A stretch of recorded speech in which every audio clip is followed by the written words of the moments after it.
Live from the CBW Radio UK studios in Chelmsford, this is Off the Record with Big C and his trusty companions, Jazzy Jeff and Stinky Pete. Hello, trusty companions. How are you both?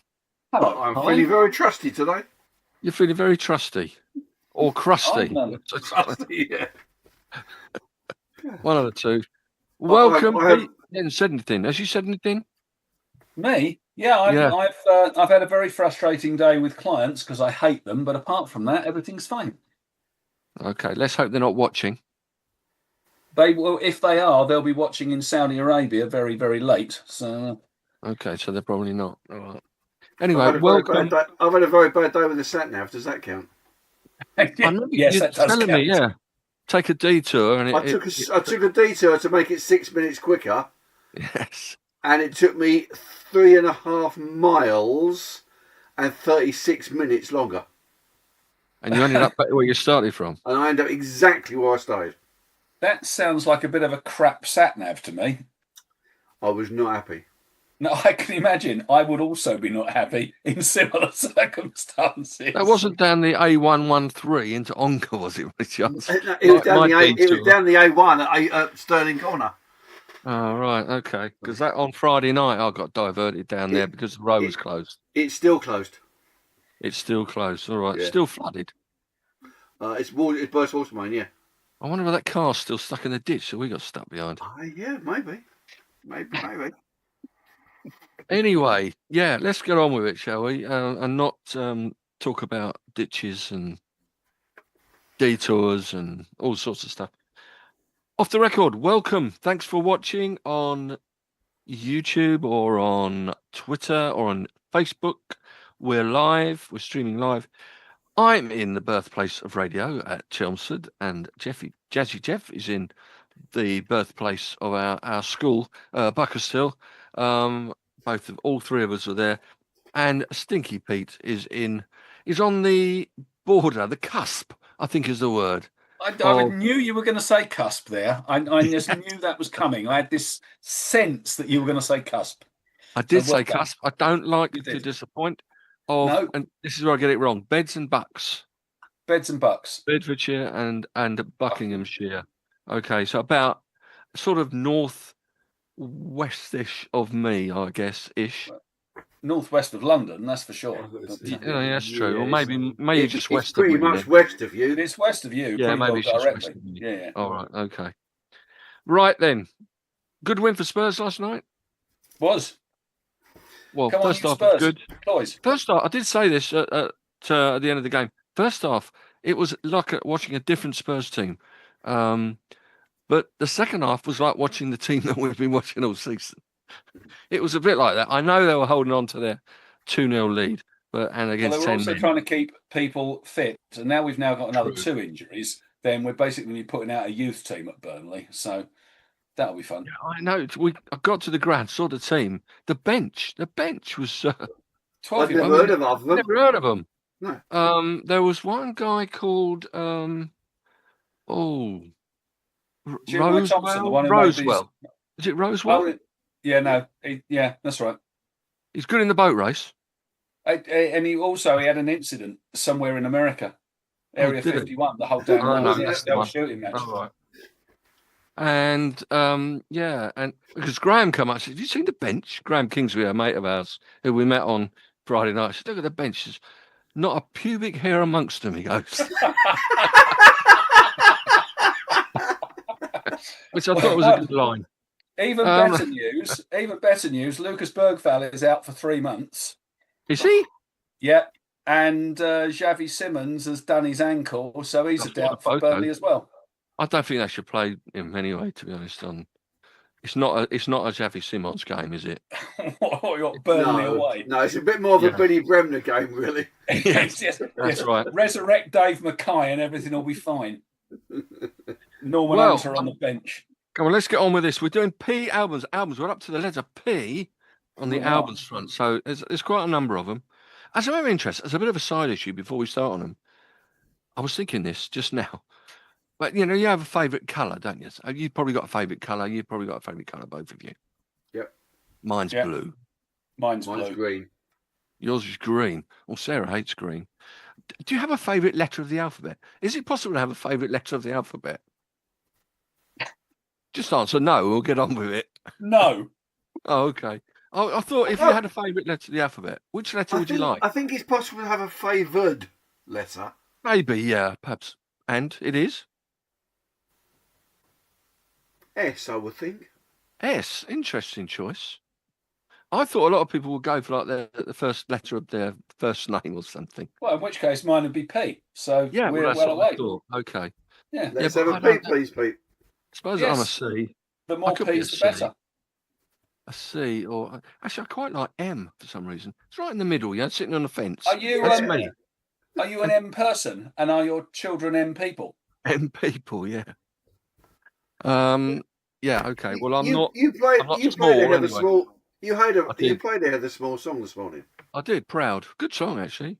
It is a good song. It seems like there's a butt coming. I'm not convinced about her voice. It kind Well- of grates on me. Yeah, fair enough. Well, I must admit, Tony Charles that you requested yesterday, Pete, was it? Yeah. Similar kind of thing to me, the voice. You could have got me in a lot of trouble over that. Well, I did say it sounds like she's singing with something in her mouth. I don't know where your mind was going. Wait, of course you know just where meant- his mind was going. I just thought maybe Right some down water the in there or toilet. something. Right, But yes, that Toilet Tony water Charles, in the mouth would explain an awful lot. yes, of maybe course. so. All right. No, That I Tony like Charles the album. song. That Tony Charles album is You like brilliant. My sister-in-law bought it for me the year it came out, and it was one of those ones where I thought I'd never heard of her. I knew nothing about her. I shoved it in the cassette deck. I played it half a dozen times back to back. Completely fell in love with it. I think it's a great album. Good stuff. All right. So we've gone over favourite letters of the alphabet. Tick. We'll check that off. We get all the intellectual stuff on this show. That's why people tune in. It's Your important. favourite letter of the alphabet. No, they don't. They tune in because they've got absolutely nothing else to do on the Wednesday perhaps. evening, and I want to see us. We've had some nice comments. I have to thank anyone for sending some nice comments about the show. I know, Stinks, you had one from one of your associates or colleagues or friends. Yeah, I did. When I can't remember if we were the Spice Girls, what would we be? I'm judging by what you're saying. Better than the Spice Girls. Well, I'm singing maybe, but I was thinking like from the one you suggested, the three different sort of. They thought that we blended in quite well. What was I can't remember the phraseology that you said, but you were the sensible one. He was the wild card, and I was the passionate one. Okay, so maybe if we were Spice Girls, I'll be like the calm Spice. Jeff can be Clown Spice. Clown Spice. Oh, maybe, but you're the youngest. And you're Old Spice then, I presume, Pete. It's just Old Spice. That's the world's shittest aftershave. No, that was Blue Stratos. No, do not knock Blue Stratos. That was the thing that made you smell great in your full capri. I had a full capri. Your favourite I had a full capri with a black vinyl roof.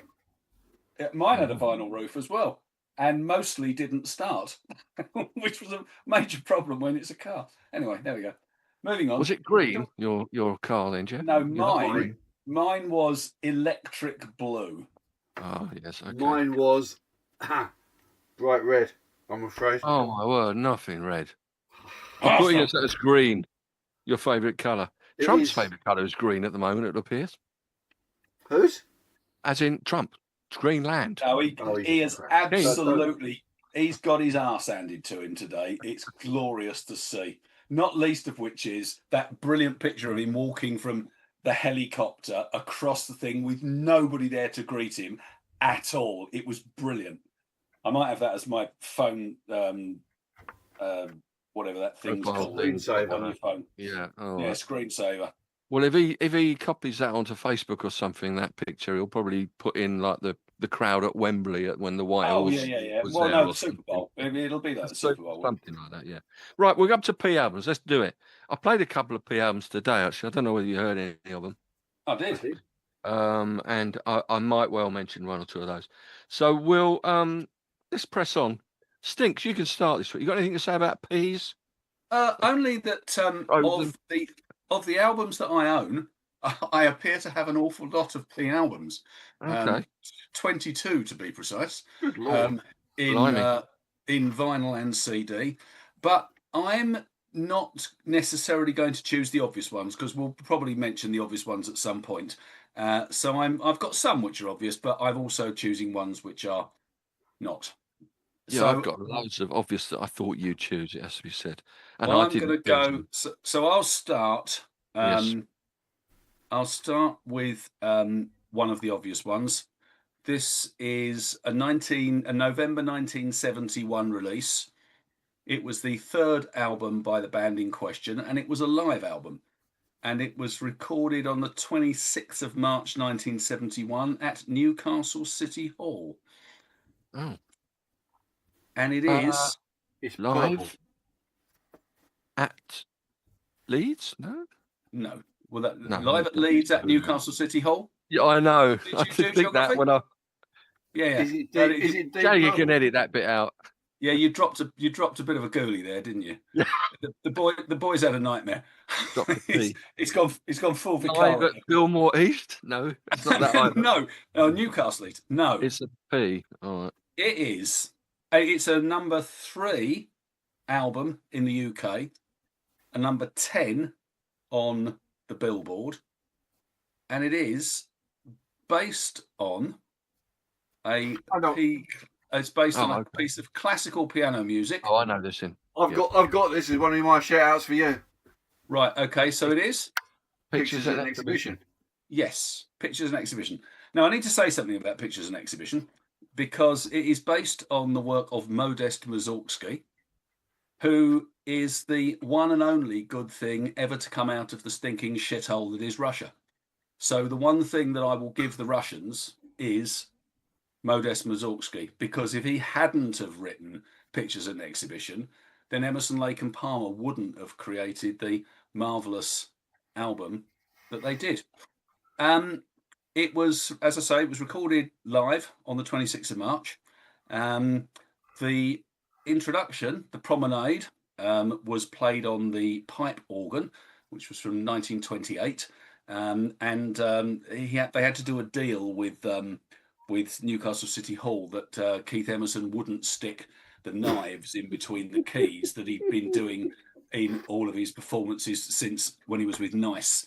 I love it to bits. It's an acquired taste. It's one of those. It's a real Marmite album. There's nobody who quite likes Pictures at an Exhibition. You either love it or you hate it, and I'm fine with that because I love it. It's the arrangement that they did had been played since their live debut, which was at the Isle of Wight Festival. And at the Isle of Wight, and I think it's very, very brave. They played the Isle of Wight Festival. They were early on, but they did the whole of Pictures at an Exhibition with cannons and everything else. They absolutely threw the kitchen sink at it, and they'd only ever. That was their debut live performance, except for a warm-up thing they'd done in Plymouth a few days earlier.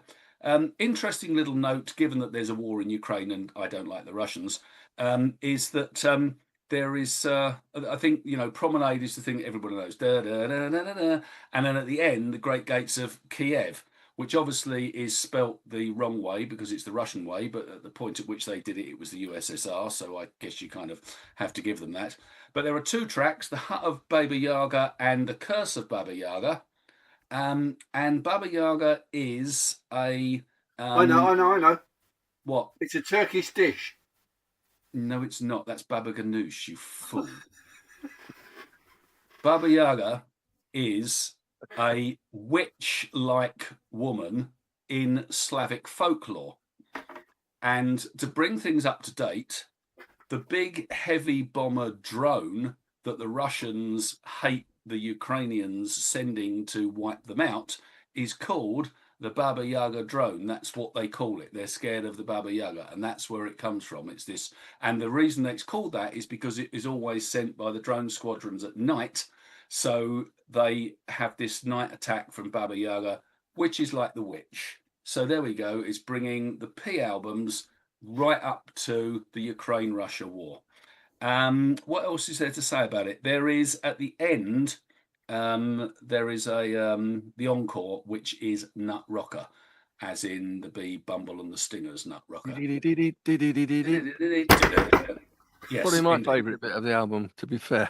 Well, yeah, and listen, I totally get, even with basically all of ELP's output, you either love it or hate it. There's no middle ground with ELP. It's not like I quite like some Yes songs, I quite like some Genesis songs, I quite like some King Crimson songs. ELP, love, hate, nothing in between. I'm on the love side. Pictures at an exhibition.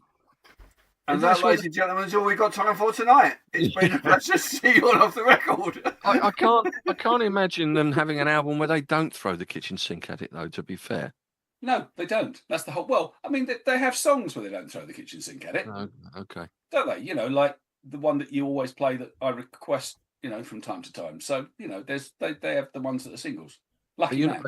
You're not going to be requesting the Baba Yaga, are you, tomorrow? No, I'm not going to be requesting any of that. You'll be fine, pleased to know. Okay. I might request Nut Rocker for shits and giggles, but anyway. Yeah. Is that where the Flintstones got the Baba Yaga Do from, maybe? Could easily be. Yabba Dabba Do. What is the matter with you people? You mix up the Flintstones, Turkish It's so easy food, to wind him up, isn't it? And a Slavic witch. No, I enjoy being wound up because you two are just mental. Clowns. Anyway, right, that's my first one. Go. Who's next? Jeff. Okay, I own quite a number of ones that I thought, well, Pete's going to choose those. Yes. So there's even then, I think there's probably two that we're gonna cross over on, and I'm pretty damn sure there's two that you and I are going to cross over on as well. Mm-hmm. But we own what we own, and that is where we are. But let's start with one that is very obvious to me as we're doing obvious stuff. Let's do one that's very obvious for me. 1972. UK number 1, US number 4, platinum certified, ranks 268 in the Rolling Stones all-time 500. Officially, it's his second album, solo album, but it's the first after his time with his partner. So it's Paul Simon. It is. It's Paul Simon. I was in two minds about this, because if we had him in the Hall of Fame, we'd go for S. Indeed. We have had some where the first name on albums, P albums or whatever album. Absolutely. So okay, fair enough. Paul Simon. So your favourite Mother and Child reunion, if I'm not mistaken. Yeah, I love that. Yeah. Duncan, Run That Body Down, which is my favourite. Me and Julio Down by the Schoolyard. Papa Hobo, which has got Stephen Grappelli on the jazz fiddle. Hobo Blues. Got a rude word on that. Has it got a rude word on that one? I can't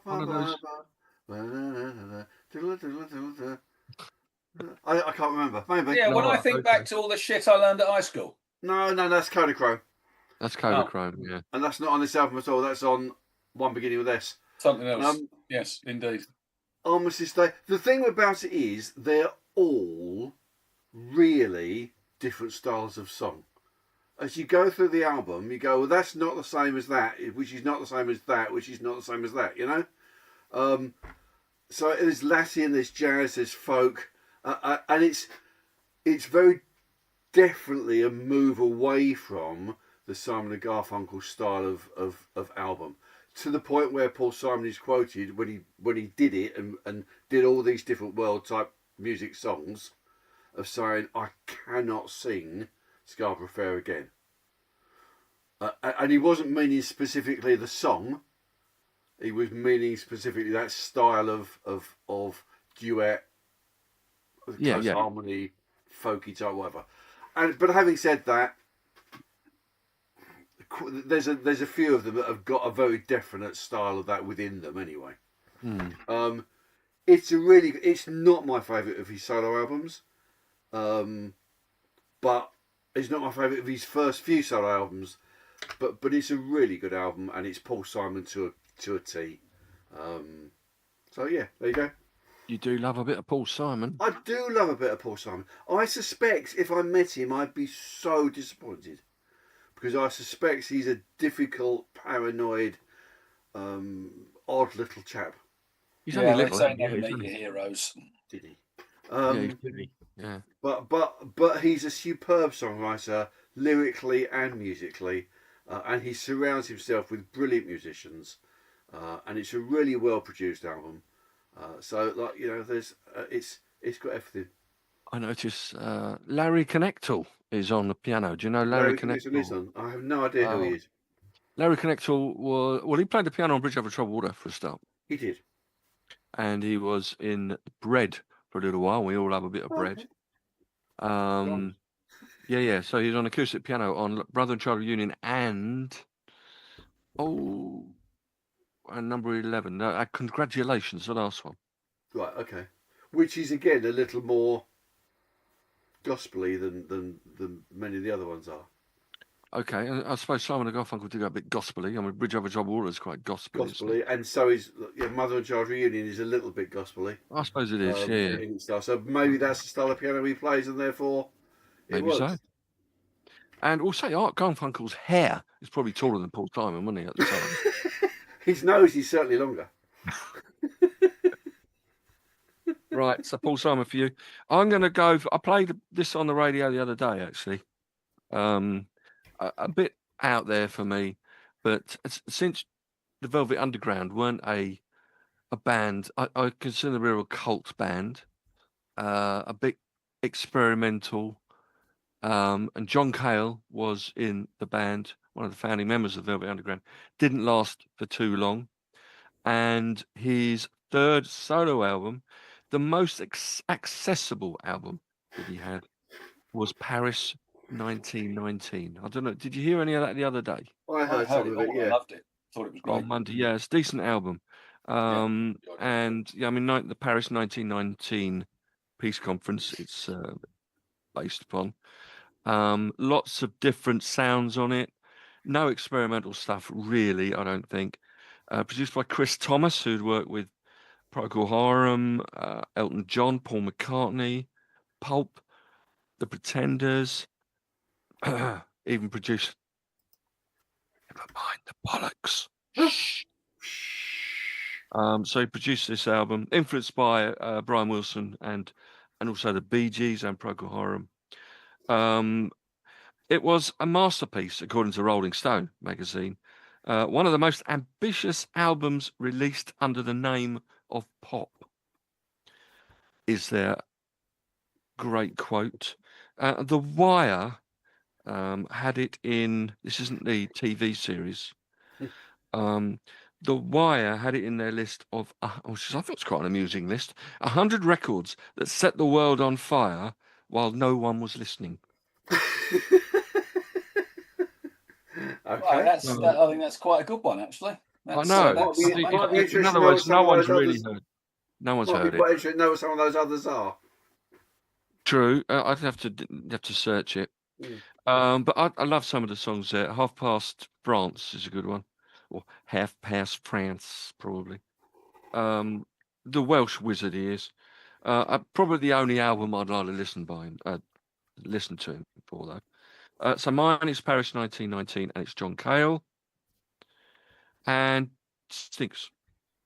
Right. Well, I've tried to spread mine across different genres and different times and all the rest of it.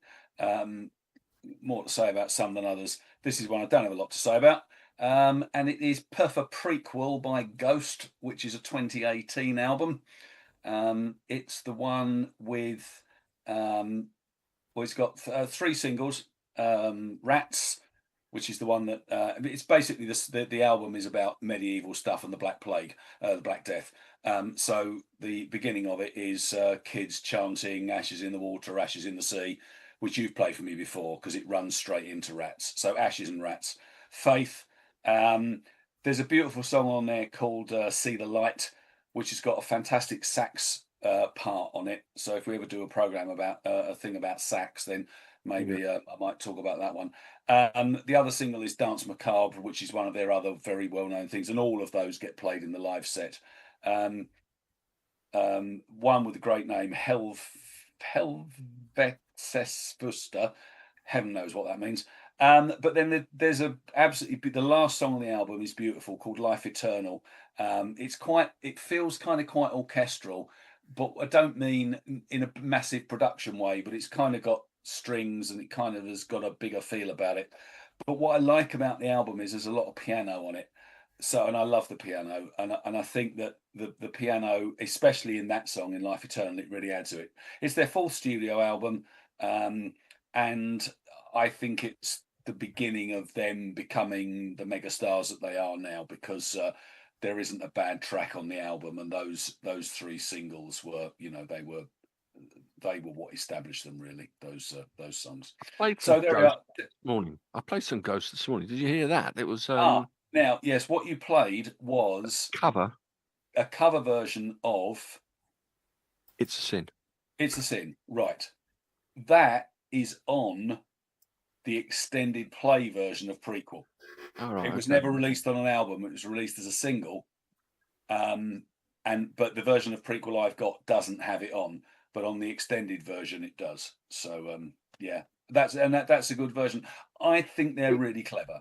They write really good songs. I think they've got that real good balance between, if you go and see them live, the theatre, theatrics, the show is brilliant. But I think they write really good pop rock songs, stuff that's very easy to sing along to. So yeah, I can sing along to It's a Sin, that's for sure. Whether or not, well, it wasn't a patch on the Pet Shop Boys. I was just going to say, was it as good as the Pet Shop Boys version? But I mean, I know what Stinks is going to say. No, the Pet Shop Boys thing I really like. It's a good song. I just think that either we've had this conversation a million times. If you cover a song, either you try and make it sound like the original, in which case, what's the point? I give you the Guns N' Roses version of Sympathy for the Devil, or alternatively, you take the bones of the song and you do it completely differently. And so I don't think that there's a negative comparison between the Pet Shop Boys and Ghost, because it's the same song, but it's completely different. It's the same song, but it's a completely different song. The only comparison is, I suppose, if you had to listen, if Jeff, if I, or you had the two there to choose from, which one would you prefer to listen to? Yeah, absolutely. Yeah, right. Okay. Ghost from Sweden. Jeff from Buckershill. The birthplace of Pete and I. Born in Buckershill. Both of us. Indeed. Wow. There we are. It's not Sweden, it's Norway, by the way. But anyway, you were close. I thought they were Sweden. They're all the same, mate. Oh no, it is Sweden. They all look the same. No, I had this argument the other day with someone. Pete dropped a ghoulie. I dropped a ghoulie. Yeah, go on. Let's be honest, they all look the same up there, don't they? You know, they're all tall with blonde hair. No, but they're all happy apparently. Well, Frida, Anna Frida in Sweden is always called Swedish, when in fact she's Norwegian. So that's another story. Jeff, what you got? Let's stick with piano for a minute, shall we? I suspect Pete's got this on his list somewhere. 1977, Playing Up a Storm by Greg Allman. I have. That is one of my biggies. Well, I'm about to steal it from you. No, it's fine. I've got others. I mean, chip in because I haven't got much because I haven't had time. But, so second studio album, as far as I can find, there's no chart success of any sort for it at all. I couldn't find anything about it anyway. I think that it proves that Greg Allman was a very good blues man rather than a decent country rock guy who'd been eclipsed by his little brother. Now, I could be wrong about that, but that's my opinion. It's a really badly produced album. It's way underproduced, but it's got some really good stuff on it. It's got Come and Go Blues, which I love. It's got a cover version of Ray Charles's Brightest Smile in Town, which I think is fantastic. It is. Bring It On Back, One More Try are the other two that stick out for me. But it's a straightforward piano blues, held back. It's not fast. It's not loud. It's just a good. It's almost like a barroom blues sort of style. Just well held within itself. and he's got this rasping voice, which is no great shakes to anybody at all, but suits this absolutely perfectly. And I just think he's way better at it than he was as the other Allman Brother. Now, I love the Allman Brothers. I think they're really. I don't like the extended jam shit because that's not. I like the songs and play them and get on, you know. But I like the Allman Brothers, and Greg had his place in it. But he's better at this sort of stuff, in my opinion. Yeah, I don't disagree. And it's interesting because I bought Playing Up a Storm fairly soon after it was released. I got it in sometime in 1979. It came out in mid-77. And I didn't get Laid Back until very, very recently.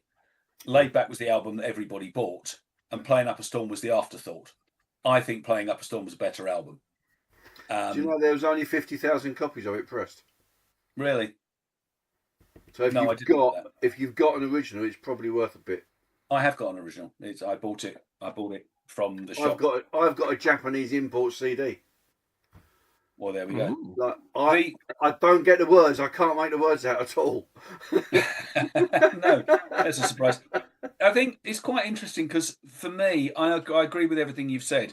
But there's one other track on there which I love. Come and Go Blues is fantastic. I love It Ain't No Use, and I love Matthew's Arrival as well. But there is also, you talked about Brightest Smile in Town, which is Ray Charles plus a couple of other people. But he also does a cover of Sweet Feeling, which is Clarence Carter and Candy Staton. So again, that's a very different kind of place, you know, to choose a song from. But I think the interesting thing is that apart from those, he does write some of the material, but quite a lot of stuff is written by members of the band. So Steve Beckmeyer and Neil Larson in particular make a big contribution to the song. So it's not just a Greg Allman, you know, it sounds very Greg Allman, but it's not just a Greg Allman album. So I think it's and the Allman Brothers and his band, the Greg Allman Band, are very, very good. They're very capable musicians. I agree with you, it's not brilliantly produced, but I don't think it matters because actually what it sounds like is that they pitched up in a juke joint somewhere, shoved some microphones on the tables and played. Yeah. And I like that kind of sound. Yeah, and I think actually what you'll find is if you listen to it on analog, it sounds much better than it does on CD. Yeah, probably. So that it might be worth listening. But yeah, it's a brilliant album. Absolutely love it. Okay, Playing Up a Storm. So both of you got that one. Right, I'm going to mention this. Might as well. What are your views on Pet Sounds? Now, I've got views on Pet Sounds. I really like a sheep's bar more than a cat's meow. Okay. No, joking aside. We're now in what's the opposite of dog territory. I can feel it coming on. We love that. Did you know that in the wild, so naturally, cats don't meow to each other? They only meow to humans. Oh, really? Yeah. When cats sort of meet one another in the street that don't like one another, they don't meow. They hiss. Yeah, they hiss and they growl, but they only meow as a way of getting something from a human. Okay. There we go. Anyway, all that every day. I've sometimes wondered how I've managed to get to the age I have, being related to this genius sitting at the bottom of the screen, and how I don't know all this shit. Now, see, that's really interesting because I'm at the top of my screen, and rightly so. Yes.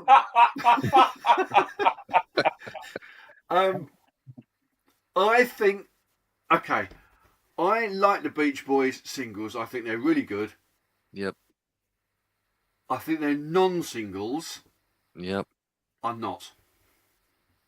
I wholeheartedly concur with my brother's opinion. Although you don't like the singles either.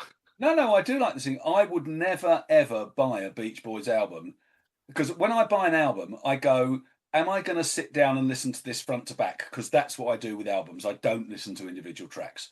So I would look and I'd go, and I listened to all the tracks you played this morning, and every one of them as a standalone song, I thought, yeah, I could sing along with this. And, you know, it was Sloop John B was one of them, wasn't he? It was a great song.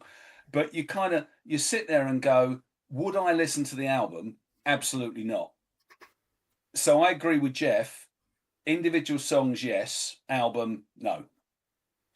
I kind of agree too, to be perfectly honest. I mean, it's number 2 in the Rolling Stones greatest albums of all time in their 500 list. Someone was Number drunk. 2. They've got nudes. Well, Brian Wilson was probably high, to be fair. I think it was probably LSD, marijuana influenced, the album. But it's been described as, well, whichever way you look at it, it's probably still one of the most influential albums ever made, Pet Sounds. I mean, at the time, which was 66 when it came out, it was described as the most progressive pop album ever. That changed the following year, of course. So consequently, it didn't win any Grammys because Sgt. Pepper took the honour the following year. But it was his follow-up, if you like, to trying to beat the Beatles' Rubber Soul album from late '65, and they were sort of competing with one another. You could call it an early punk, an early rock concept album. Don't know. It was their 11th album. It only got to number 10 in the States, number 2 here. Platinum album here, double platinum in the States. I played it all actually on the radio this morning. And I mean, wouldn't it be nice? Is a good tune. Sleep John B, as Stinks has said, also a good tune. Yeah. Oh, God Only Knows God is Only probably one of Knows. the greatest pop songs God ever. Only Knows that's my favourite Beach Boys song. It's a great Well, song. it is mine as well. It is a great song. But I thought I couldn't have P albums without giving Pet Sounds a mention. Definitely. Absolutely not. And a play this morning. So there it is. Pet Sounds for me, Beach Boys. Okay. Yeah. No, it's me now, isn't it? That's you. Sorry, yeah. Yeah, so because we've done a doubly. Well, I couldn't do P albums without doing a 1971 P album by Janis Joplin, which is Pearl. Oh, yeah. Which, as everybody knows, was released 3 months after she'd snuffed it.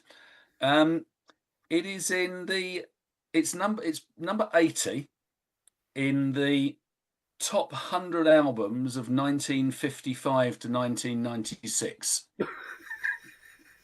What I'm assuming. Did you pick a random date line? I'm assuming that at some point somebody in America went, I know what we'll do. We'll do a rundown of the greatest albums between 1955 and 1995. But it took them so bloody long that it ended up being 1996. So it kind of does feel a bit weird. But I mean, if you think about all of the albums that came out between 1955 and 1996, it was an awful lot of albums, and they think it's number 80. She'd left Big Brother, obviously, and the holding company, formed her own band. But you what? Evicted from Big Brother. Evicted. She was evicted from Big Brother. Yes, very good. Yeah, that's the one.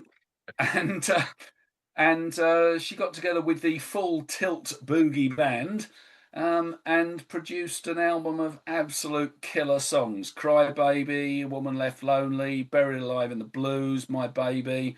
Obviously, the one that everybody knows is Me and Bobby McGee, which was the #1 single, which was a Chris Christopherson song. Everybody knows Mercedes-Benz, which is live on the album. Get It While You Can. It's just a great album. And I know, Jeff, you're not a fan of her voice. Totally get that. She ain't an opera singer, that's for sure. But I think she's kind of like the female version of Greg Allman almost, and that she has that kind of raspy sound. But she probably shouts a bit more. But I don't think that takes away from the brilliance of the songs and the brilliance of her delivery. And the band are absolutely terrific. So I think if you take it as a whole, it's an absolutely terrific album. It's interesting because I love Big Brother. I love the Big Brother and the Holding Company, the Cheap Thrills album. And I think if you said to me, which would you choose? Would you choose Cheap Thrills or would you choose Pearl? I'd probably choose Cheap Thrills, but it would be very, very close. And I'm a big Janis Joplin fan. Chris Christopherson didn't actually know that she'd done a version of his song and he only heard it for the first time the day she died, apparently. Oh, I didn't know that. I didn't know that either. Well, there we go. Well, she only Well, recorded it it is- 3 days. 3 days, was it, before she died? Yeah, it was. It was the last thing she recorded for the album. Yeah. But, What did she die of? Heroin overdose. Oh, okay. That can kill you. Well, she'd got, when she was with Big Brother, part of why it all fell to pieces was because she was off her face, and she got clean, she completely. And then when she and she was off it for quite some time, and then she, thought she could control it, and it controlled her. Anyway, there we go. Sad. One of the 27 Club, but The 27 Club, yeah. if you're looking back through history and you're picking the great albums from the 27 Club, this is going to be Janis Joplin's. Like LA Woman is going to be Jim Morrison's. So, Okay, Jeffrey. Can he give you a quote? See whether you can get. There is a rude word in this. Please forgive me. Yeah. This is a quote from the producer of this album. I'm going to leave out 3 particular words. The name of the artists were tough in the studio, real tough. None of them liked each other except Doodah and What's It, and there was so much animosity. They were really, really juvenile in their approach to life. A New York underground rock band, and they didn't give a fuck about anything. They just wanted to have fun and didn't want to work too hard getting it. And the album is Parallel Lines. The album is Parallel Lines by Blondie. Blondie. Number 1 in the UK, platinum, 140 in Rolling Stones all time. And it's the band that we were trying to think of last week, the week before last. Chris Stein, Debbie Harry, Clem Burke, Jimmy Destry, Frank Infante, and whatever his name, Harrison was the one we remember last week. Nigel Harrison? Nigel Harrison, yes. I think it was. It's heaped full of hits. Picture this: Hanging on the Telephone, Heart of Glass, Sunday Girl, One Way or Another, 11:59. It's a good new wave.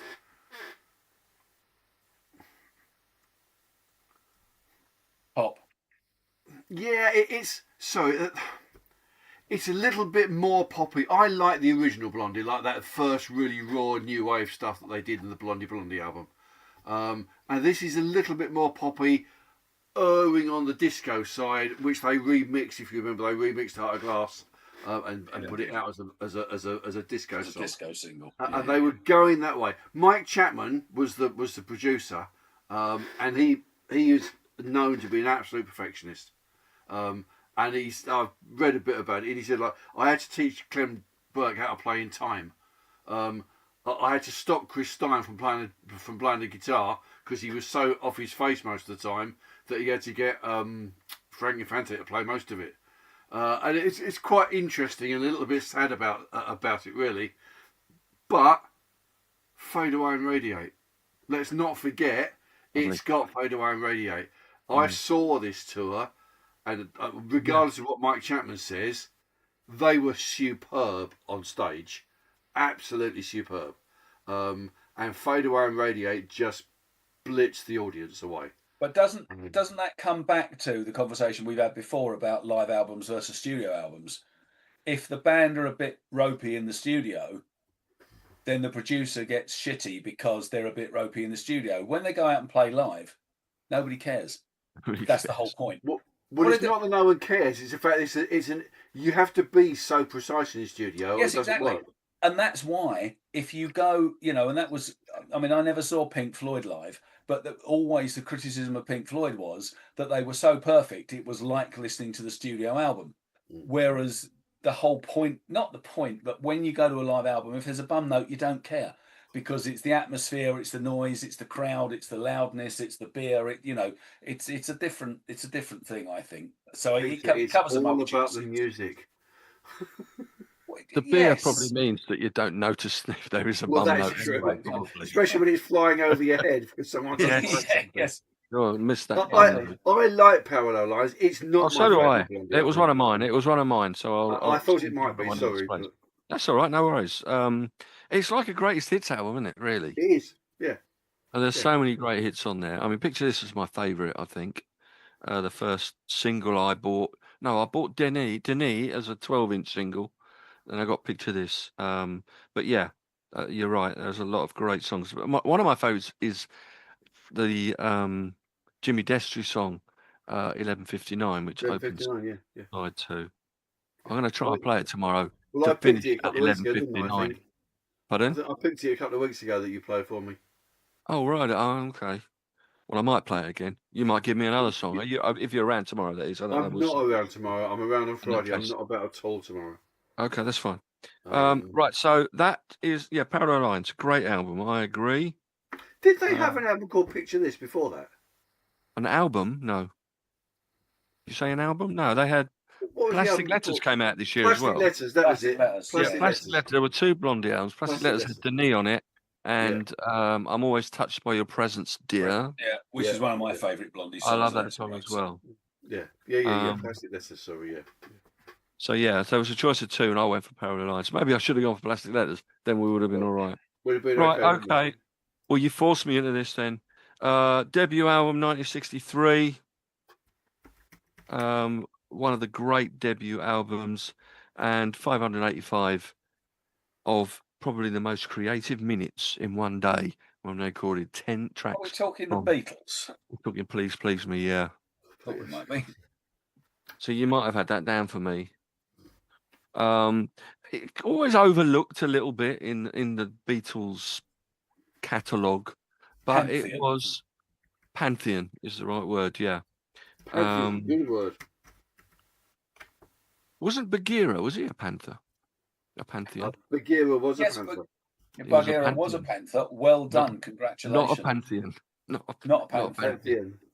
No, right, so yeah, I mean there were 4 originals on that day, 6 covers, plus another original that got held back for the next album in the end. But yeah, it's raw, it's electric, it's just the 4 of them playing live in the studio. Most of all the covers, of course, ones they played live all around the country and in Hamburg or wherever they were. And George Martin claimed that because they were there for 585 minutes, however many hours it is, 13 or so, is it? Or is it less? 585 divided by, what is it? 60, isn't it? Yeah.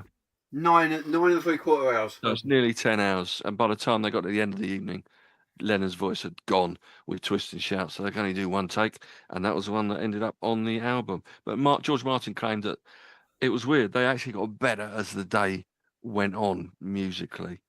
And I mean, just showing number 1, obviously, in the UK for 30, I repeat, 30 weeks consecutively in 1963, only to be surpassed by their second album with the Beatles, which came out in November or December time. So yeah, Lennon and McCartney writing a bunch of tunes. I've mentioned this before, but I'll say it again. But you could tell Lennon, is he 22 maybe? He could write a tune and lyrics even then. He thought out of the box. But the first track they recorded on the day of the album sessions, which is in February, so next month I might play some from that, obviously, was There's a Place, and that was the song John Lennon primarily wrote. So there's a place where I can go when I feel low, when I feel blue, and it's my mind. And that's the opening line of the song. That's There's a Place. So the album's Please Please Me, Fab 4, Mop Tops, whatever you want to call them. Excellent. Pete. Right. Okay, so I'm throwing the kitchen sink at this one. This is a 1995 live album. It's released based on a tour which ran from March to October 1994. It is widely regarded as one of the great live albums of all time, and it is the Farewell Tour live album by Messrs. Gilmour, Mason and Wright of Pink Floyd, and ably supported by a number of backing musicians and Guy Pratt, who was their kind of bassist, who played with them after Roger the Wanker Waters left. All of the pictures are at... Do we not like Mr. Walters? No, He I doesn't like hate Waters. him. He's an absolute twat. And most Pink Floyd fans agree, by the way. He But his mum loves him. she's dead. The well, if she's not, she's about 160. Anyway, I digress. It's a brilliant album. It's a double set. So I've got the double CD. I've got the deluxe version, which has got this brilliant book with all the fantastic artwork. The album cover is a Storm Thorgerson artwork. It's just brilliant. All the pictures are from Wembley Arena, and if you watch the version of Comfortably Numb, which is on YouTube, like it's got billions of views, it's the one from Wembley Arena at the end of the tour. Interestingly, and it says this in very big letters on the CD sleeve, it's an analog recording,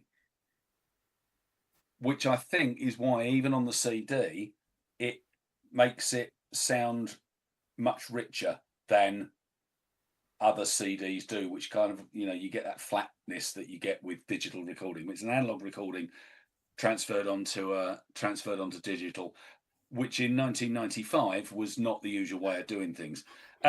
It's got on disc one, it's got Smile on Your Crazy Diamond. It's got loads, but it's got Shine on Your Crazy Diamond, Astronomy Domini, Hey You, High Hopes, Another Brick in the Wall Part 2, 11 tracks.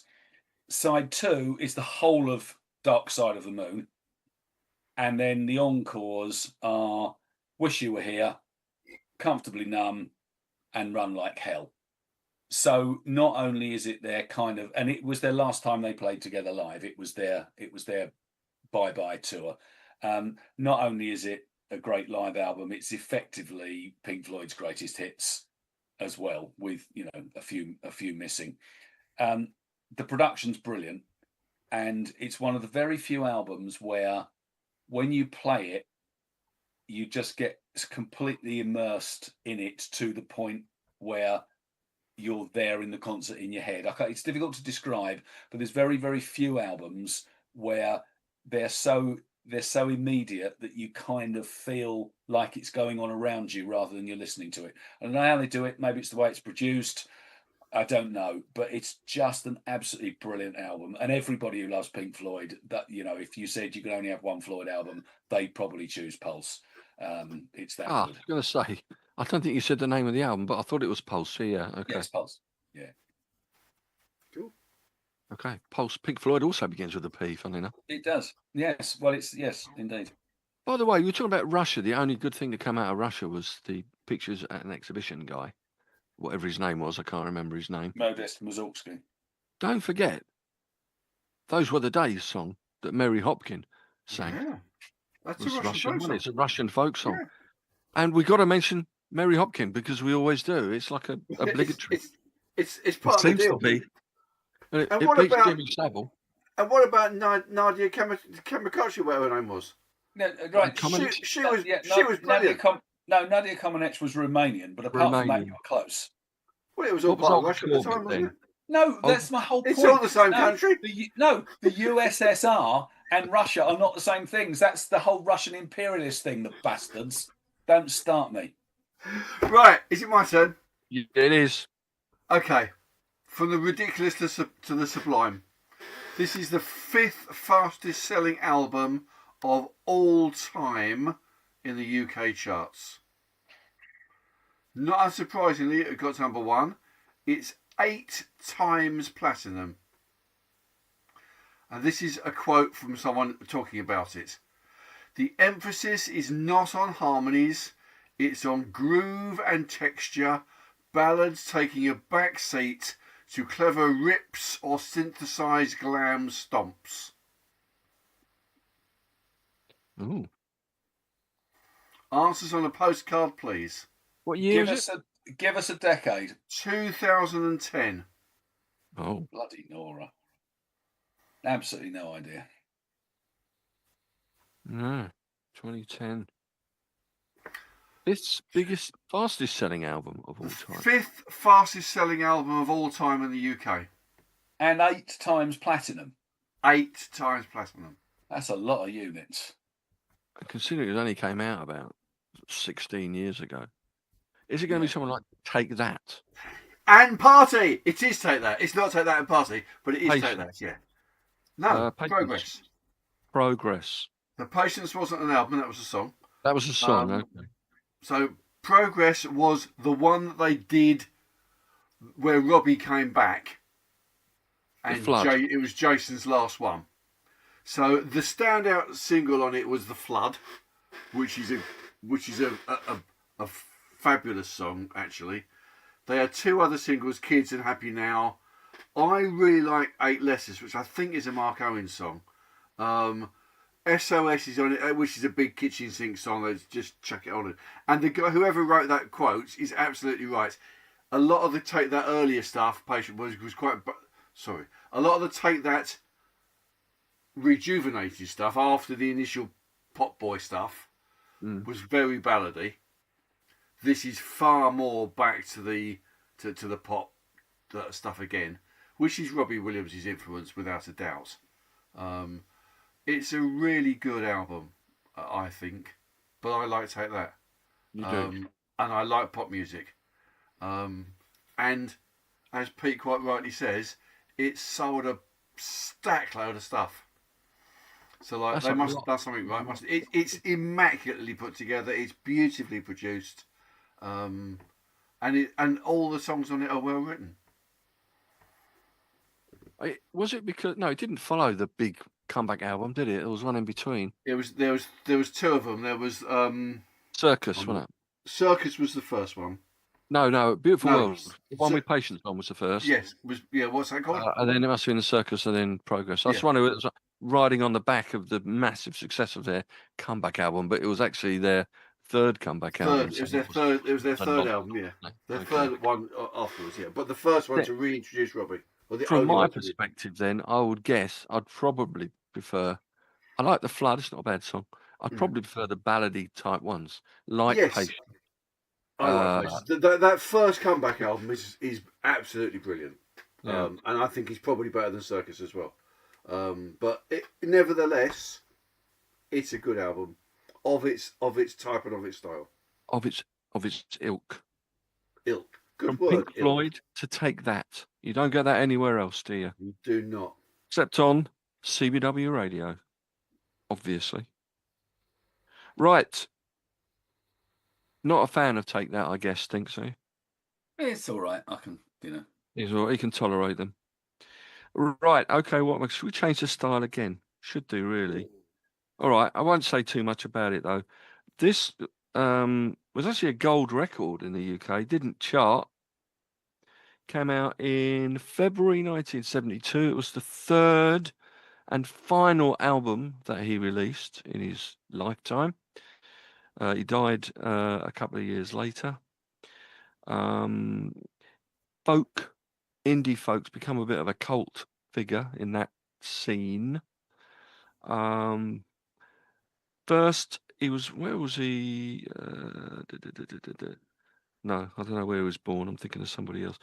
But it didn't sell very well at all. Didn't get a lot of acclaim, but it received significant critical acclaim over the years since. Yeah, definitely. Fusing. As one critic said, beauty and melancholy. Themes of lust, depression, and the slimmest rays of hope. I mean, he did commit suicide. This sounds like a description of my life. Is it Nick Drake? It is Nick Drake, yes. Oh, so go me.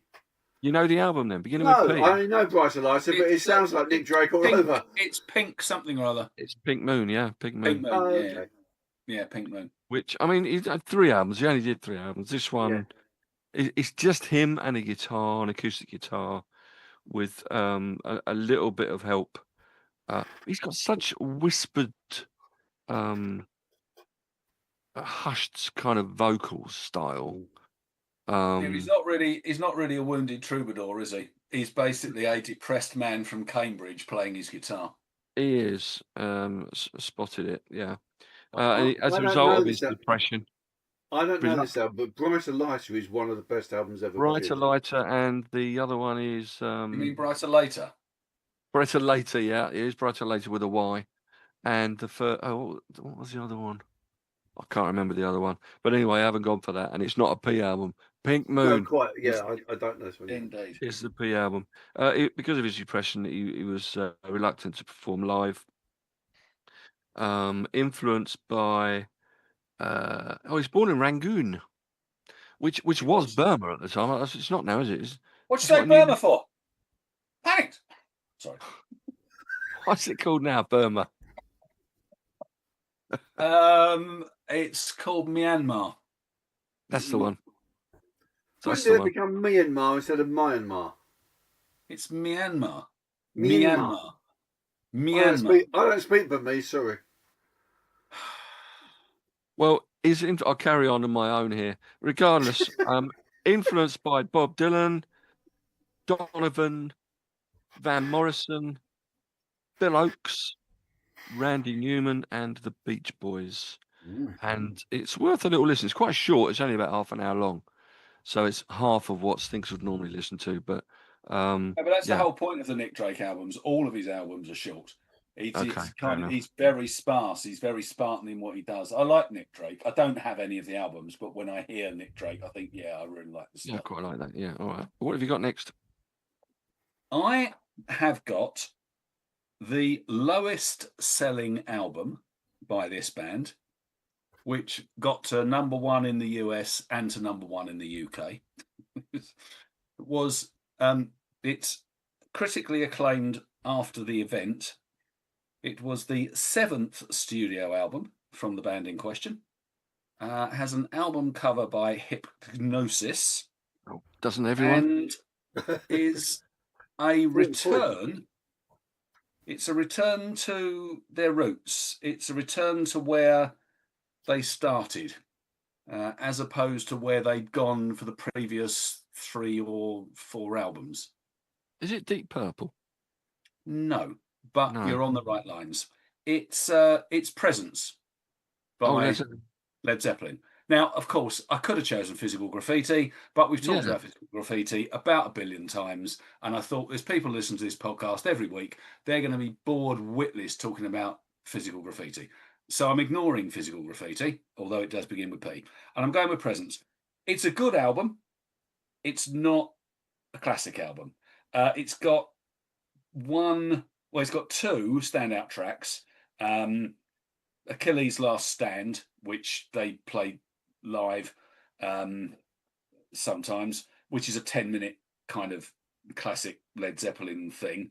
I think the best track on the album, Nobody's Fault But Mine, which has got that kind of stop. When you listen to it, you kind of plays and then it has that stop in it and then it comes back again. I just think it's really cleverly constructed. But the interesting thing about it is that there's no keyboards. There's almost no acoustic guitar, just a little bit on one track. It's very much guitar rock. It's very much going back to Led Zepp 1.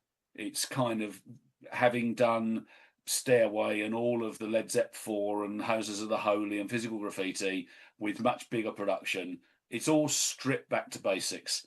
And there's very few tracks. As I say, nobody's Achilles' Last Stand, For Your Life, which is it's a really interesting track. I might choose that tomorrow because John Bonham, his drum, you can really hear Bonham's drum style. It's kind of the standout sound. Royal Orleans, which is basically a song about an incident that John Paul Jones had at the Royal Hotel in New Orleans.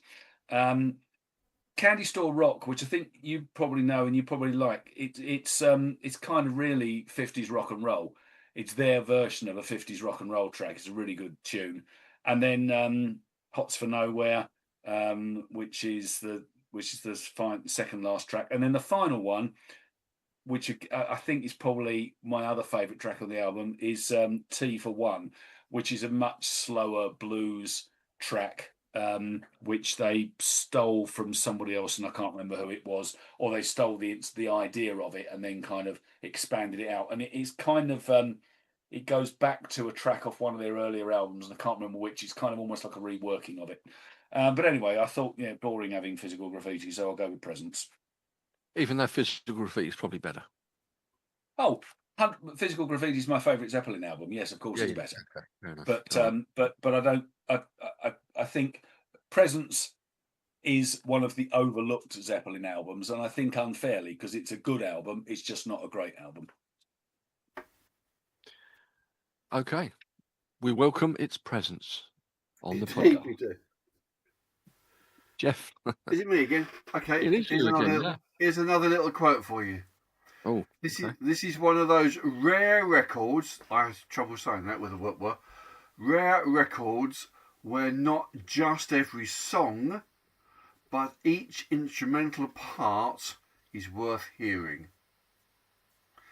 It's the fifth and final album. I know it. Person. Go on. It's Penguin Eggs. It is Penguin Eggs by Nick Jones. Because I got that. I've got that as well. Oh, have you? Yeah. Oh, mate, I'm sorry. This saves us time. That's fine. Go on. It's named the second best folk album after Liege and Leaf, but it didn't do anything commercially. It's basically just a whole bunch of traditional English folk songs reworked by Nick Jones, whose guitar style is just immaculate. He plays with an open tuning, which basically sounds like he's playing on a washing line half the time. And he has this sort of he does what's called a percussive pluck, where you play right up on the bridge of the guitar, and you get this sort of like thudding sort of thing. The song that everybody will know, and most people do know it, is Candidio, which is the opening song. Say again? Yeah, that's the opening one. I was just repeating what you said, really. I like Little Pot Stove just because of there's almost like a sea shanty harmony in it. But there's some really Humpback Whale is good. There's a great little instrumental called Plankety Davis. It's a good album, and actually, if you like folk music, which not everybody does, Nick Jones was the absolute top of the tree on it. Until he drove into a lorry. This is a first, because I do like folk music. I have never heard of this person, and I've never heard of this album. So I shall be interested to hear some. Yeah, I'll play some tomorrow, no doubt. I like the last track as well, actually. No way. Farewell to the Gold. Oh, it's lovely. Yeah. Yeah, I like that one. Whoever put the quote together is right. There is not a Duff track on it at all of its ilk. And he was a sad loss. He started playing again recently, apparently. Yeah, but after the accident, he couldn't play the guitar in the same way. He had brain damage, and it took him ages to learn to play the guitar again. Yeah. So don't know how. Yeah. Joni Mitchell had issue with that, didn't she? When she couldn't remember anything, and recently, fairly in the last 5 years or so. Yeah, no, she had. She's got a brain. Yeah, but it's kind of like an Alzheimer's thing. I forgot what she's got, but yeah. All right, okay, but she had to learn to play the guitar. Yeah, again, so yeah. So Nick Jones, who'd have thought it? We've both gone for that. A sneaking suspicion you might. When we had, I've only added it to my huge collection here over the last 2 or 3 years, because we had a podcast with Ags Connolly, the folk singer, on, and in his Desert Island albums. He had Penguin Heads by Nick Jones. Well, that's interesting because Neil had it in his as well. Neil did? Oh, really? Yeah. Okay. Yeah. So everyone loves it. It's a good album. Except me, and I've never heard of it. So you might hear some tomorrow.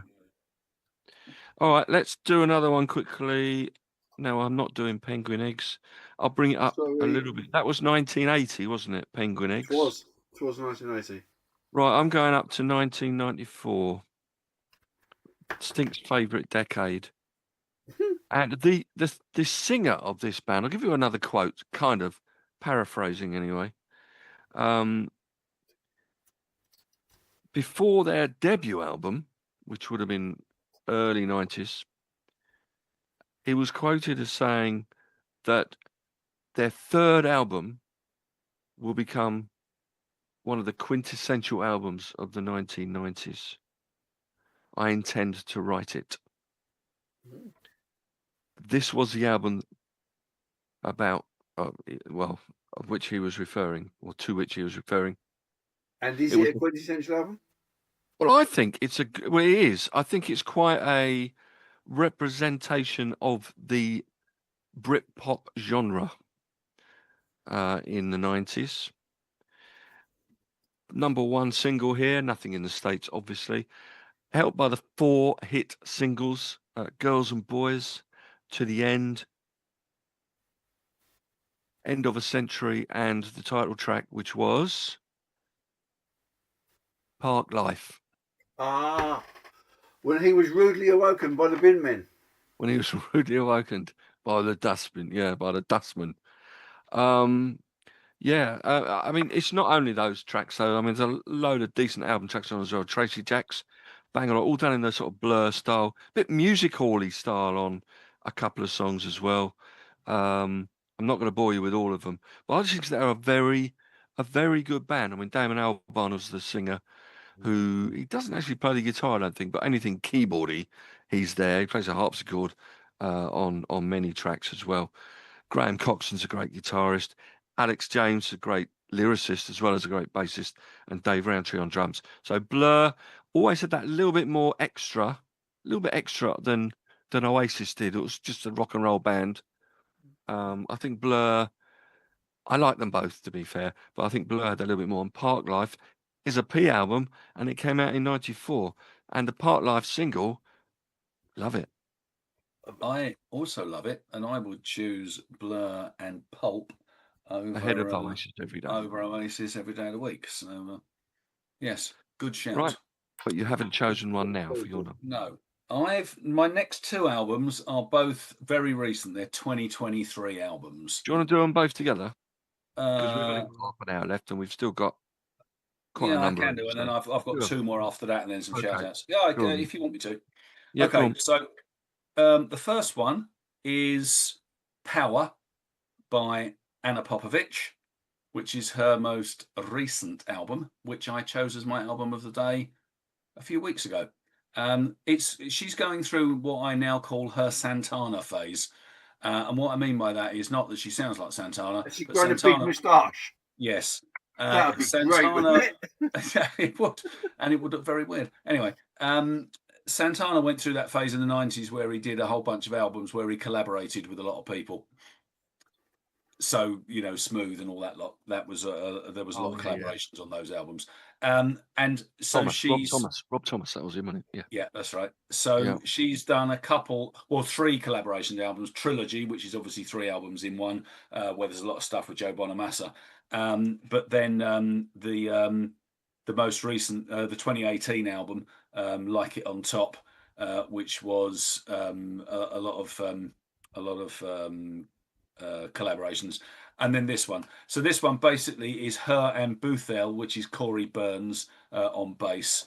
The song Rise Up, which is my favourite one, is with Kenny Wayne Shepherd. It's very much her blues roots. I mean, that's what she plays, but a lot more funk, a lot more soul. It's more poppy, it's more commercial, like It on Top was.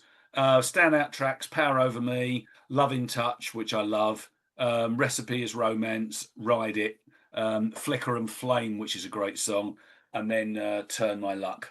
But I think, everybody who listens to this podcast knows what a fan of Anna Popovich I am, and this is yet another one of her long line of very listenable to bluesy albums. The other one, which is 2023, is also one which I've had as my album of the day, and that is Paragon by Floor Jansen. This is her debut solo album. It's interesting.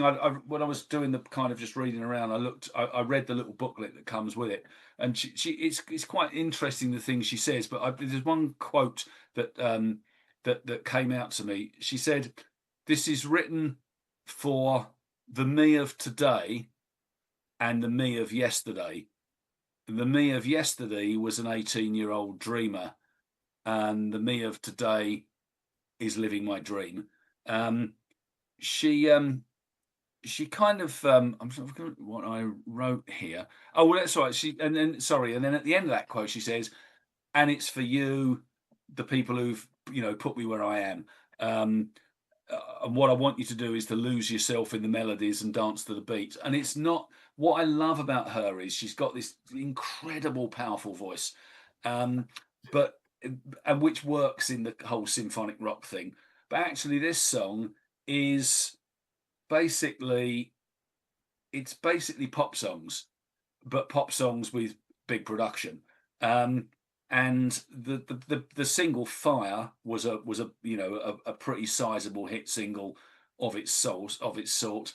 "My Paragon," which is obviously the title track, is a brilliant album. "Invincible," "Hope," "Storm," "The Calm." I played it again tonight. It's just a really, really good album, and she's very, very good. She's doing a live tour on her own now, where she's playing all of this stuff plus some Nightwish stuff and some stuff from her early career when she was 18, her first band. She's just a real talent, and she's got a fantastic voice. And this album is just brilliantly produced, and it's got some terrific musicians on it. And her band, her backing band, are very, very good. Her solo stuff. And it's just worth a listen. There again, it's one of those albums where not everybody will like it, but there isn't anything to dislike because it's just so well produced. They're such good songs. So, "Power" by Anna Popovich and "Paragon" by Floor Jansen. Okie dokie. Jeff. Shall I take you back to my roots? 1966. Parsley, sage, rosemary, Yes. and thyme. Also one of mine, so this is good. Do you want to do it then? No, that's on my that's You on do my it. back. That's on my shout outs list. So, third studio album, number 13 in the UK. Okay. I love Simon and Garfunkel. I grew up, Bridge Over Troubled Water was the second album I ever bought, and then I bought all the other ones after that. This is by no means their best album. In fact, it's probably their worst album. And yet, it's brilliant. It's absolutely brilliant. Scarborough Fair Canticle is beautifully done. Dangling Conversation is the lyrics are really clever. Yeah, I love that one. Flowers Never Bend, I like. For Emily, Wherever You May Find Her is beautiful. The Paimon Underground Wall, which you could quite easily write off, is hauntingly eerie. I think it's brilliant. And my favourite Paul Simon and Art Garfunkel song is 59th Street Bridge Street song. Yeah. Feeling Groovy, which just has. Now there's a word for this, and I can't remember what it is. Where you have a lick, a little group of notes that form with a guitar. You would call it a riff, but it isn't a riff. And literally the whole song is these things just going round and round and round on and never and ever one after the other. One after the other. And it's called I can't remember what it's called, and that's stupid because I should have looked it up, but I can't remember. But it's got, and they start whistling it at the end if you remember the song. But actually, it's sort of patterns, cloudy. It's got some really good songs on it, and yet it doesn't have the power that Bookends has. It doesn't have the commercial success of Bridge Over Troubled Water. It doesn't have the naivety of Wednesday Morning 3 a.m. And it stands, I guess, in parallel with Sounds of Silence as an album. So, take your pick. I love it. Absolutely love it. But I love I also love it, but I thought you'd choose it, which is why I put it on my shout-outs list. Yeah. Sounds of Silence was a bit of a rush release one, though, wasn't it? On the back of the the overdubbed version of Sounds of Silence, the electric version of it, which became a big number one and their first really big hit over there, wasn't it? I think it might have been their first hit single here too, actually. But yeah, so they had a bit more time to work on this album. But I probably agree with you. I think I prefer the Sound of Silence album to this one. But yeah, there's some great songs. Even the interesting closing track. I mean, the opening track, Scarborough Fair, as you said, the closing track, the mesh of Silent Night with Silent 7 o'clock Night. news. So way back when we were spotty teenagers, Yeah, Pete and I did it in a carol service once. We did. And I played and sang Silent Night, and Pete wrote a new version of the news to really news. like a one up to date. Did he read out something like Pet Sounds, which is the most influential rock Absolutely, album that's exactly ever, what he did. was He released? stood in the pulpit. It's the only time he's been allowed in the pulpit, but he stood in the pulpit to sing it, to speak it.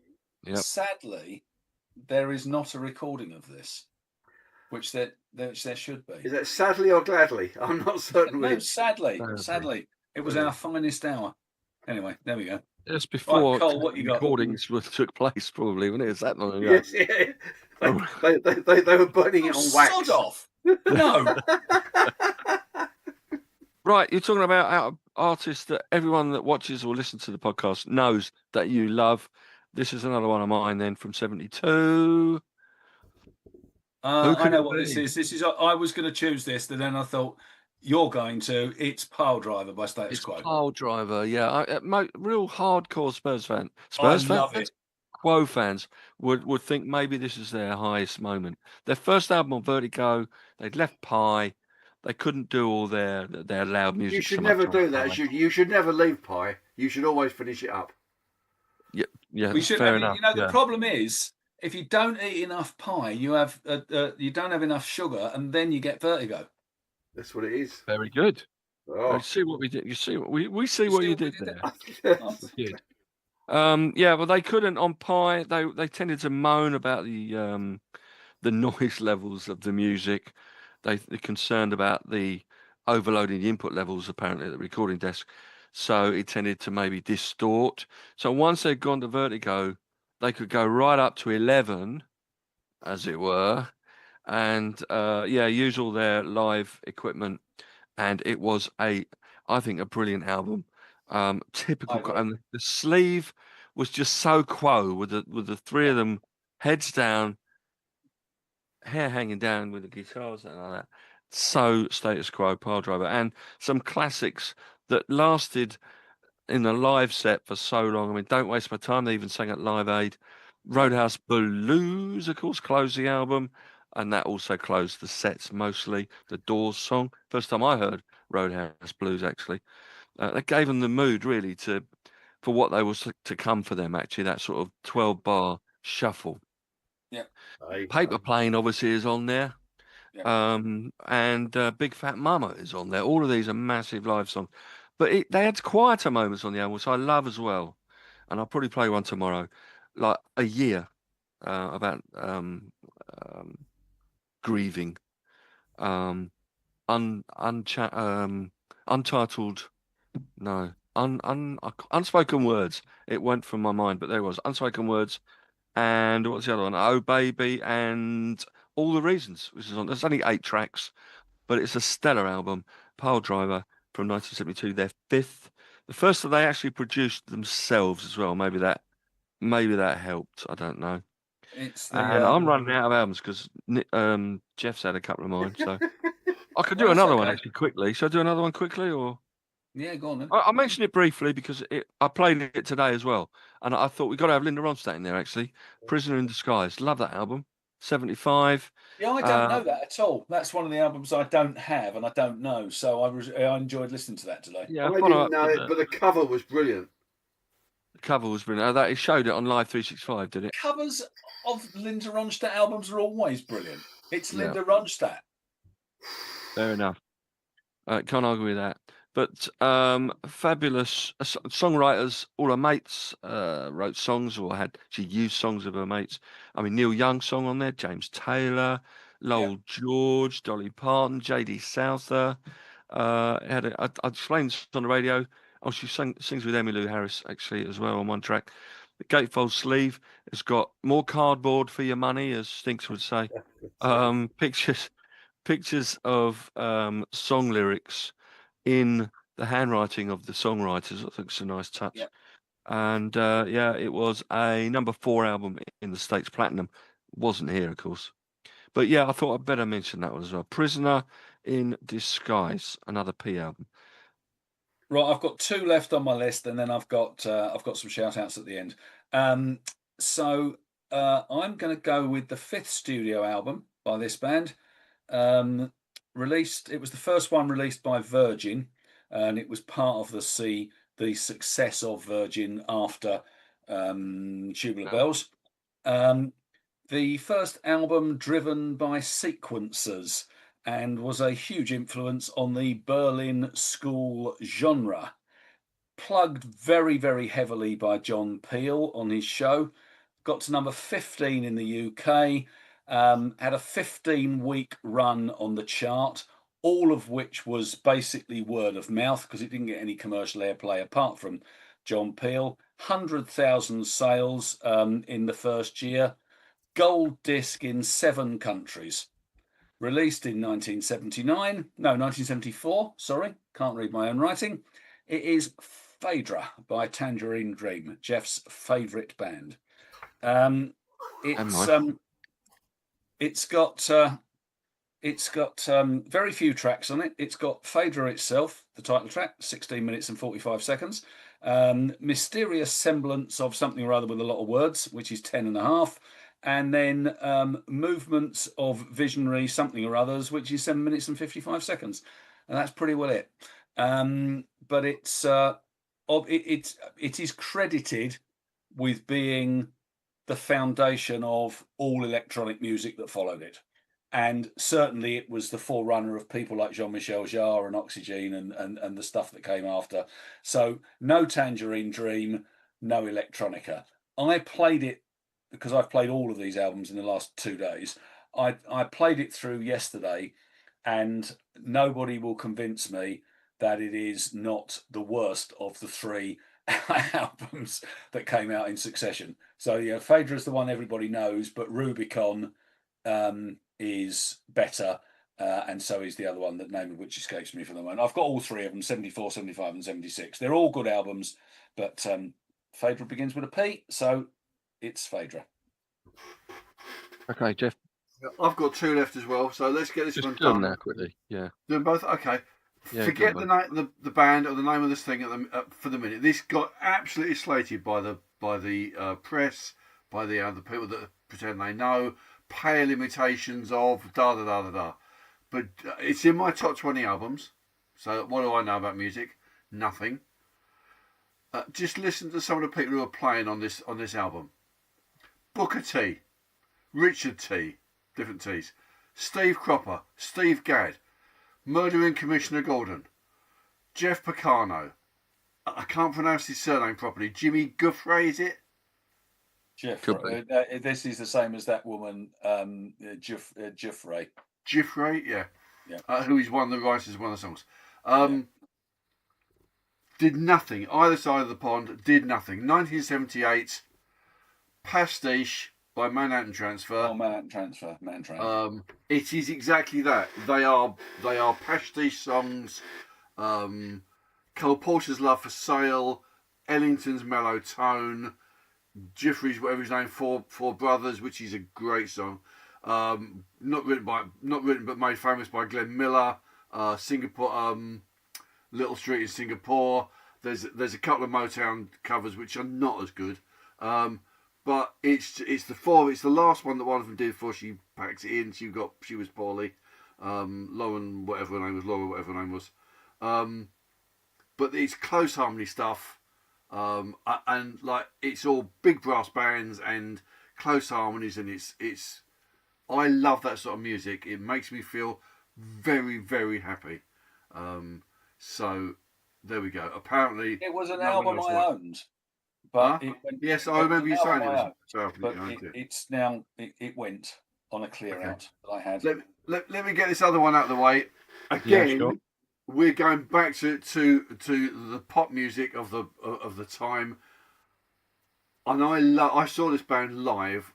I didn't expect to enjoy it as much as I did. They were absolutely brilliant.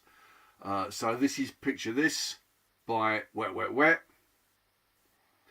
Fourth studio album. I think it's their last one. I can't be certain about that. 3 times platinum, UK #1. Love Is All Around Me, obviously, is on it. Julius Says, After the Love Goes, Somewhere, Somehow is beautiful. She's All on My Mind, Love Is My Shepherd. It's all the wet stuff all in one. It's soul-y, it's poppy, it's good harmonies, they're good bass songs, it's well produced, and Marty Pello's voice was at its peak still before it got ruined through drugs and weirdness, basically. Because his solo stuff is nowhere near as good. But he's got one of those absolutely effortless voices. It sounds like he's just chucking it away without any effort at all. So I don't know if either of you know it. You know the pop songs off it. I know the singles. I know the singles.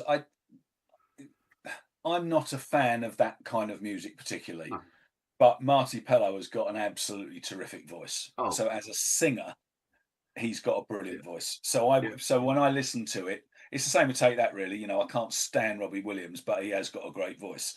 So you kind of go, okay, yeah, as a singer, then I appreciate the singing. So yeah, I wouldn't run out and buy it, but I wouldn't switch it off if it's on. Well, I did. Well, good. I think Gary Barlow's got a better voice than Robbie Williams, though, don't you think? I think Barlow's got a better voice. He's also got a much higher voice, which is madness. Like his voice is so high. Can I just throw this in very, very quickly? Because I own another P album. I own a couple more that I thought Pete was going to put in, he hasn't.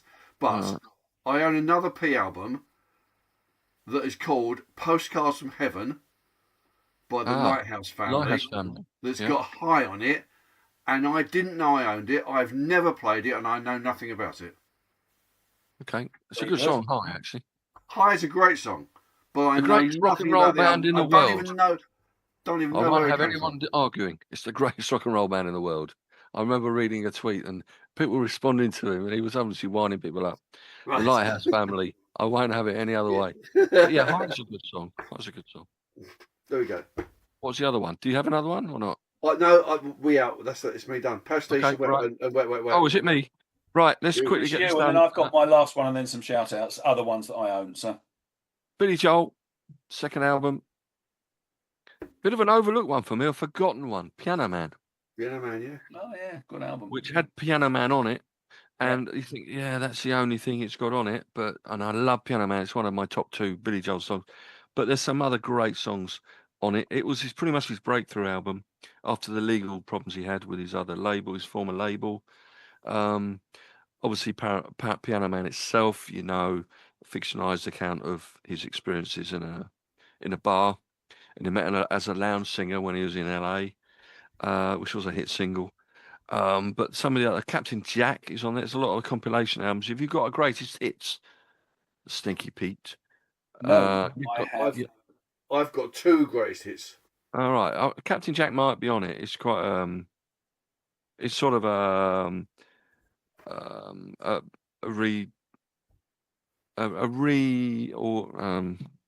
it was when he wrote songs. He's in Long Island somewhere, Oyster Bay in Long Island, and he'd look out the window and he'd see like the teenagers, and there was like a housing project opposite, and there was a guy that went in. He could see all these teenagers going in to this dealer who was giving them heroin, and he was called Captain Jack. That's the name of the song. Not a particularly pleasant premise, but that's what it was all about. Ballad of Billy the Kid is another great song. But Stop in Nevada, If Only I Had Words to Tell You, which is a very nice ballad. A lot of them are sort of typical early Billy Joel. A little bit brassy, a little bit of, but with a ballady Billy Joel piano in there, obviously, as well. So I put it in as another album. It came out in January 1973, Piano Man. And shall I give you another one quickly? Yeah. All right, everyone will hate this. I'm going for Coldplay's debut album, Parachutes. I won't hate it. Why I won't hate it either. No, I mean the world hates Coldplay. The world hates it. I mean? Yeah, they hate Coldplay because they're successful. Yes, they do. And the first album was quite slow tempo, the songs, It's a good album. which may be where they got the reputation from of being a bit boring and moody and No, I think it's a atmospheric. good But 4 singles on this: Shiver, Yellow, Trouble, Don't Panic, all great songs.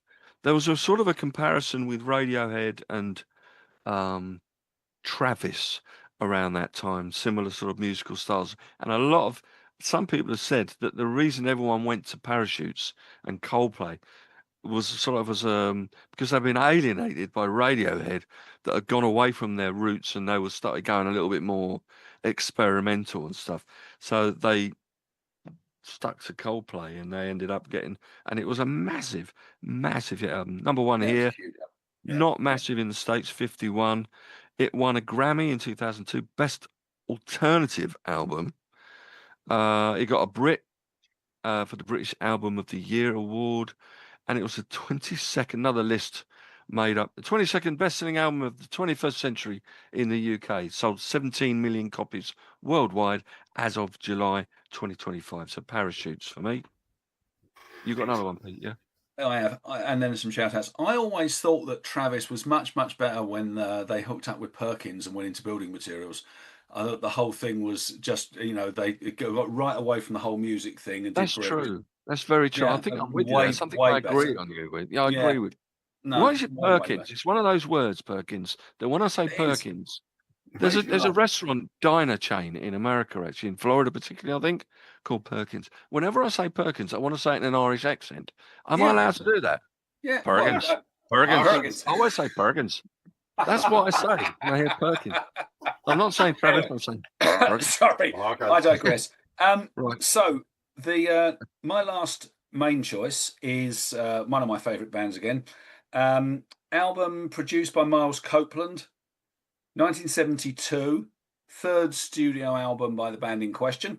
Another Hypnosis cover, very, very heavily influenced by the keyboards of John Tout, who was one of the main songwriters, and it's Prologue by Renaissance.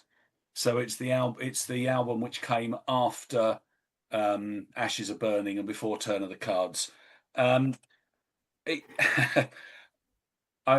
There's the instrument, the introduction prologue is an instrumental with a tiny little bit of kind of Annie Haslam doing, not singy vocals, but just kind of oohing in the background. The standout track on the album, lamentably, is also called Kiev, spelt wrongly. Bearing in mind this was in the days of the USSR when, it was the whole USSR. Can you explain all that again to us? Yeah, nice. Okay, so let me go from the top. Anyway, it frustrates me that it's the standout track as much as it frustrates me that on one of the other albums, the standout track is Mother Russia. But anyway, and then there's a song called Sounds of the Sea. This is all on side one, and they're all 5 to 7 minute songs, which kind of is unusual for prog. Then you've got a beautiful song called Spare Some Love, which has got some superb a cappella vocals on it. Which is basically Annie Haslam and John Tout, I think, doing this kind of vocal exchange in that way, kind of harmonisation, but without any background at all.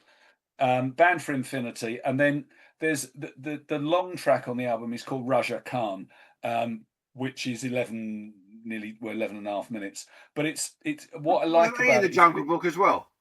You what? Wasn't he in the Jungle Book as well? That's Shere Khan. Okay. And I thought that was a type of tight. I was just to say that was a bloke that wore tights, but anyway, a Pakistani bloke that wore tights. Anyway, moving swiftly on, the sheer Raja Khan it's clever. Like the prog musicians are. It's a very clever piece of music because when you listen to it, it's modern at the time, but it's got a very Indian kind of feel to it. And also a bit kind of mysticky Araby. So they absolutely nail getting the sound from the instrumentation they've got. And where they don't have a lead guitar, they have acoustic guitar and they have the lead bassist and then keys and Annie Haslam. I think it's a really good album. It's underrated because Turn of the Cards and Ashes Are Burning and Scheherazade are the big Renaissance albums. This one gets overlooked, and I think unfairly because it's got some brilliant tracks in it, and I will definitely choose one tomorrow. Can I? We've got a bit of time because we started 2 or 3 minutes late. So the other ones I've got, which I'll shout out, and then these are ones where I didn't choose them because we talked about them before. So Pilgrim, Eric Clapton. Private Dancer, Tina Turner. Product by Brand X. Pronounced Leonard Skinner, which I thought someone might choose.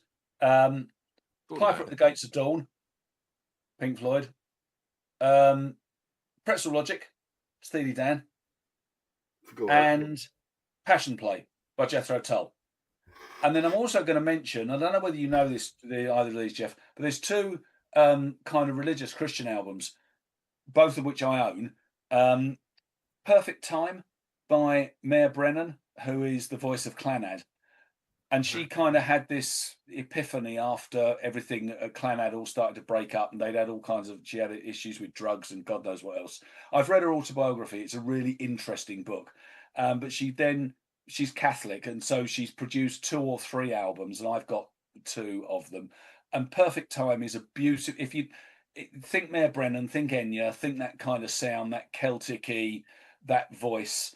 It's just, I played it again tonight. It's really easy to listen to. It's a beautiful piece of music. And then the other one is an album called Psalm by Turl Bryant. And he is the drummer of Iona. And Iona were the band that Nick Beggs from Kajagoogoo then surfaced in playing bass. I've got an Iona album, The Book of Kells, which is fantastic. I play it to death. But this is a really, really good album. And it's basically renditions of traditional kind of hymns and then some of the modern songs, but done by a guy who's a drummer, and then with members of Iona and various others. So it's a really interesting album. So I chucked those 2 in just for good measure. No one's mentioned Paranoid. No. And no one's mentioned Purple Rain. Well, I didn't mention because I don't own either of them. And you wouldn't. I own Paranoid. I've played it twice. I don't. There you go. I've got Black Sabbath's greatest hits. That'll have to do. Of course. All right. The other, I've got a couple of shout outs here. One, I mentioned it as a shout out, funny enough, last week for albums in 1977. So it's forever being a shout out and not actually giving a big mention. It was the Vibrators again. Sorry, BBC. And Pure Mania, which came out in 77, their debut album. I won't bore you with the details of that because I probably mentioned them last week. And the other one I'm going to put in because I did buy it at the time when it came out, and it's not great. It's all right. It was the 7th album by Bowie, and it was a bunch of covers. Pin-ups. Pin-ups, yeah. I mean, all the covers are okay. I mean, Sorrow's a good cover, the Mersey song, which is the hit single from it. Rosalind, Pretty Things. 2 Pretty Things song, actually, Don't Bring Me Down. There's Them song, Here Comes the Night. 2 Yardbirds. See Emily Play, Pink Floyd. The Who's, Can't Explain in any way, anywhere, anyhow. And Friday on My Mind at Easy Beats. So it was sort of an interesting thing in theory, I suspect. I think it was a stopgap to please the record company after Aladdin Sane and before Diamond Dogs. I don't know if it's a contractual thing, whatever, but yeah, I don't know. He didn't really add much to any of the songs, but then none of them were that bad. You see what I mean? They're all okay, but the original's vastly superior, I would say. And the only other thing I would say is I mentioned Status Quo Pile Driver. Now we know they must have had about 599 albums, and they have actually got 4 albums beginning with the letter P, which I was impressed by. Not only Pile Driver, but their debut album, which is ridiculously titled Picturesque Matchstickable Messages by the Status Quo. That was the P album. And there's also Perfect Remedy and Party Ain't Over Yet, but none of them will surpass Pile Driver. And I've got so many written down on a bit of paper here, you probably can't see, but yeah, pronounced Leonard Skinner. Oh, another one that you should should have had, and I thought it might be one of your shout-outs, Stinks. Power in the Darkness. I don't own it. You talk about it regularly. I talk about it regularly, but what I've got is the I've got the compilation. No, I've got the compilation, which is all of Power in the Darkness plus 2468 Motorway. All right, okay. But I don't own the album, so I didn't choose it. Okay, I don't think there's any others on here that really. But I mean, Plastic Letters isn't a bad album, Blondie. Yeah. But Parallel Lines I went for. Right, that's it. We've done P. We've all done our P now. Our post podcast P. I would say that with 22 albums, I peed like a horse. You did. As and when we get there, Q could be exciting. It could be, yeah. It could be a very short podcast. No, I think we might have to put Q and R together. I think we might do. We can have a Q&A session about that to discuss. Very good. Very good, Colin. Thank you very much. I love these compliments again. We are stopping. It's the end. Done, Peas. Thank you very much. This podcast will be posted to the usual places over the coming days, over the weekend, whatever. On Spotify, it will be on there. But it will be on Facebook. It's on there. It's on YouTube. It'll be. I'll repost it on Twitter tomorrow morning, or X. It'll also be on the radio tomorrow again, 8 a.m. CBW radio at 8 a.m. UK time, 3 a.m. Eastern, if you're up and Atom. Was that the name of the Tangerine Dream album, by the way? Atom. That was the one prior to Phaedra. That was the last one that wasn't the Virgin. Damn, I thought that was a very good link as well. I was very impressed. Yeah, I was very impressed as well. Well, what was the one that you're thinking of? I can't remember. Right.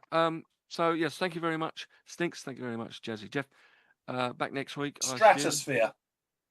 Stratosphere. You got it now. Spelled F-E-A-R.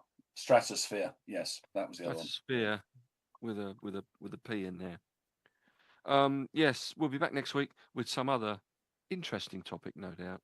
But all I've got to say in the meantime is it's, apart from the fact we'll never get on the BBC, we've mentioned the Vibrators, we've mentioned, who else we mentioned? Mary Hopkins. I used the F word at the beginning. Oh, no. And I said shit a lot, so we're in big trouble. That was just in relation to what me and Jeff were talking about. So that's probably allowed. Yes, so all I've got to say is it's a good night from me.